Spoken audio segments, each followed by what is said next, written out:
নমস্কার, lucky kitchen ফিরে আপনাদের জানিয়ে স্বাগত। আপনাদের মাঝে আজকে আমি হাজির হয়েছি এই যে ডাঁটা শাক চীনাবাদাম দিয়ে রান্না করব। একদম টাটকা টাটকা ডাঁটা শাক। তো আমি ডাঁটা শাকগুলো কেটে নিচ্ছি। কিভাবে কাটবো দেখেন, এটা যেটা কচি অংশ, এই যে যেটা ভেঙে যায়, সবসময় কচি ডাঁটা দিয়ে রান্না করলে ভালো হয়। তো এই যে পাতাগুলো এভাবে করে, আমি যে পাতাগুলো নেওয়া যাবে না সেগুলো এভাবে করে ফেলে দিচ্ছি, এবং এই যে কচি ডাঁটা যেটা সেটাই নেব। যে এভাবে করে সমস্ত ডাঁটাগুলো আমি কেটে নেব এক এক করে।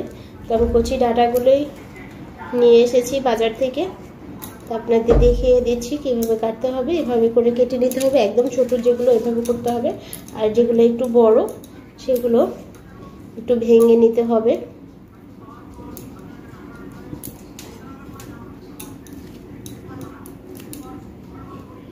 যে এভাবে করে সমস্ত ডাঁটাগুলো আমি এভাবে করে কেটে নেব।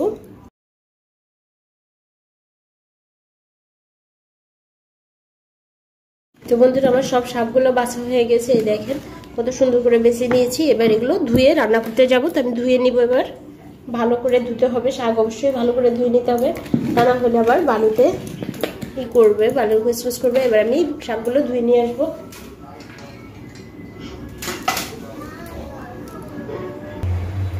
বন্ধুরা, আমি শাকগুলো এই যে ধুয়ে নিয়েছি খুব সুন্দর করে। এবার রান্না করতে যাচ্ছি। বন্ধুরা, চুলায় কড়াই নিয়ে দিচ্ছি। তো বন্ধুরা, প্রথমত তেল নিয়ে নিলাম, সয়াবিন তেল।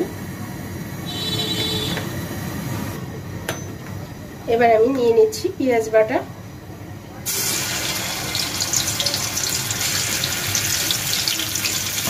নিয়ে নিচ্ছি রসুন বাটা,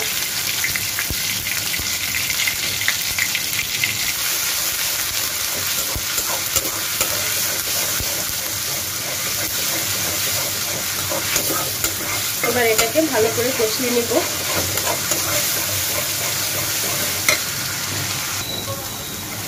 তোমার পেঁয়াজ এবং রসুনটা ভালো করে কষানো হয়ে আসছে।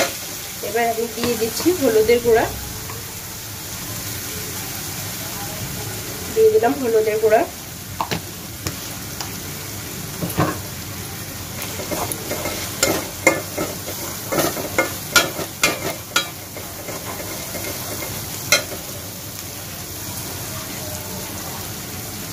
এবার দিয়ে দিচ্ছি এটা কাঁচামরিচ বাটা। যেহেতু আমি শাক রান্না করব, শাকে সবসময়ের জন্য কাঁচামরিচটাই ভালো যায়। তো সেক্ষেত্রে আমি কাঁচামরিচ বেটে নিয়েছি, কাঁচামরিচ বাটা দিয়ে দিলাম।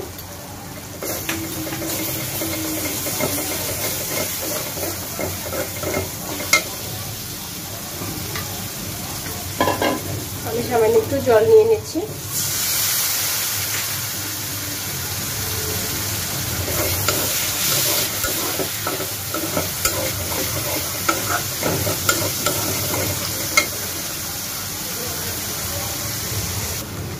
এবার মশলাটা ভালো করে কষিয়ে নেব।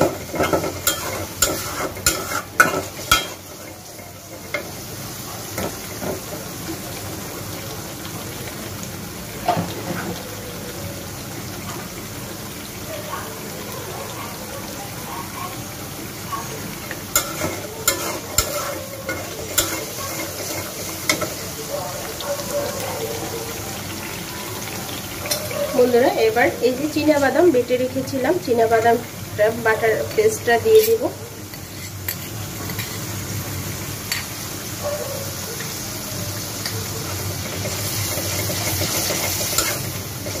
বাদামটা দিয়ে কিছুক্ষণ কষিয়ে নেব, যেহেতু এটা আমি কাঁচা বাদাম বেটে রেখেছিলাম। তো সেক্ষেত্রে একটু কষিয়ে নিতে হবে, তাহলে আর কাঁচা গন্ধটা আসবে না। তো বন্ধুরা, আমি আজকে কিন্তু চীনাবাদাম বাটা দিয়েই শাক রান্না করছি, একেবারেই কচি শাক।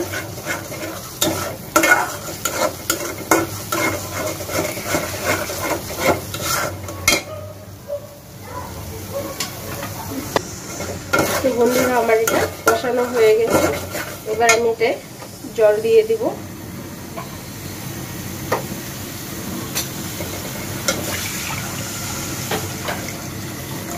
বেশি জল দিব না, কারণ গামা খায়া ঝোল রাখবো। তো সেক্ষেত্রে আমি এতটুকু জল দিয়ে দিলাম।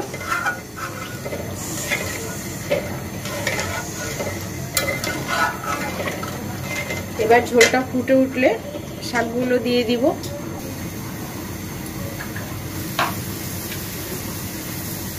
তো বন্ধুরা আমার জলটা ফুটে উঠছে, এবার আমি শাকগুলো দিয়ে দিব।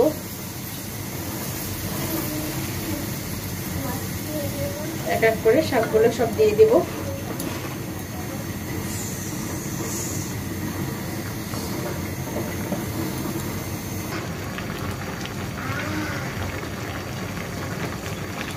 বন্ধুরা শাক পাতা রান্না করলে একটু কমে আসলে পরে দিতে হয়, তাহলে লবণটার আন্দাজ পাওয়া যায়।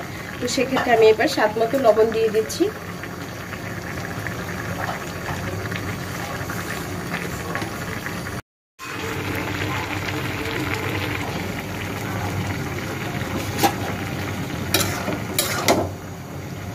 তো বন্ধুরা প্রায় হয়ে আসছে আমার রান্নাটা।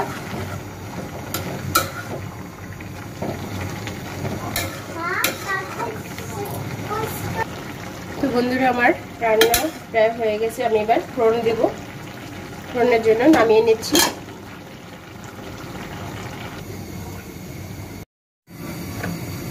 এবার নিয়ে নিচ্ছি সয়াবিন তেল ফোড়নের জন্য।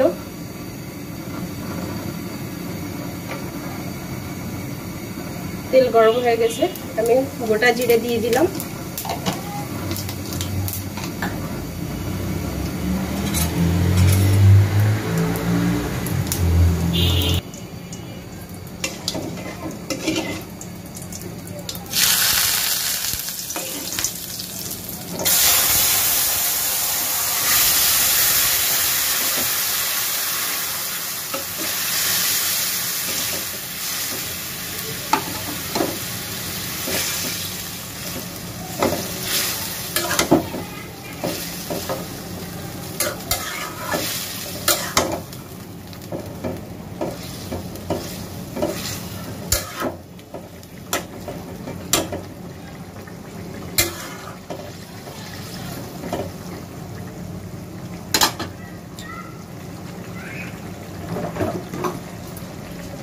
তো বন্ধুরা আমার রান্না হয়ে গেছে, আমি এবার একটু জিরার গুঁড়ো দিয়ে দিব।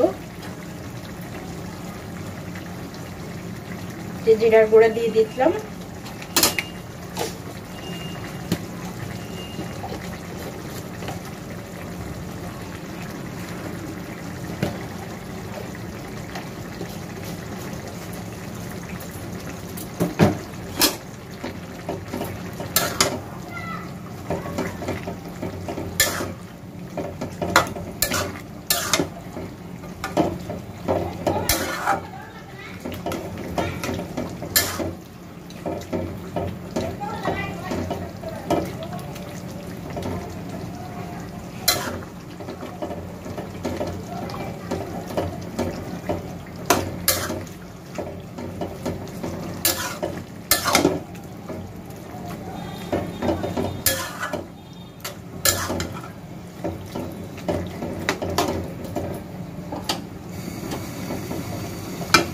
বন্ধুরা দেখেন একেবারে গামা গামা ঝোল রেখেছি। অবশ্যই আমার এই রেসিপি অনুসারে রান্না করে খেয়ে কমেন্টস করে জানাবেন যে কেমন হয়েছে। তো ভিডিওটি যদি ভালো লেগে থাকে অবশ্যই লাইক এবং কমেন্ট শেয়ার করবেন। দেখেন আমার ডাটাগুলো অনেক সুন্দর সেদ্ধ হয়ে গেছে, একেবারেই গলে গেছে। তো বন্ধুরা এখন আমার চ্যানেলটিতে যারা সাবস্ক্রাইব করে নেয় অবশ্যই সাবস্ক্রাইব করে বন্ধু হয়ে যান এবং পাশে থাকা বেল আইকনটি অন করে রাখেন, যাতে করে আপনাদের কাছে সবার আগে ভিডিওটি চলে যায়। এবং যারা সাবস্ক্রাইবটি করেছেন অবশ্যই তাদের ধন্যবাদ এবং সবাই ভালো থাকেন, সুস্থ থাকেন। আমি কিছুক্ষণ এই যে 2-1 মিনিট রেখেই নামিয়ে নিব। আমার রান্না হয়ে গেছে। এটা হচ্ছে চীনাবাদাম দিয়ে ডাটা শাক, কচি ডাটা শাক রান্না করলাম। তো অবশ্যই আপনারা এভাবে রান্না করে কিন্তু খাবেন, খেয়ে কমেন্টস করে অবশ্যই জানাবেন। প্লিজ দয়া করে আপনারা কমেন্টস করে জানাবেন যে কেমন হয়েছে, আর দয়া করে অবশ্যই এইভাবে করে রান্না করে খাবেন।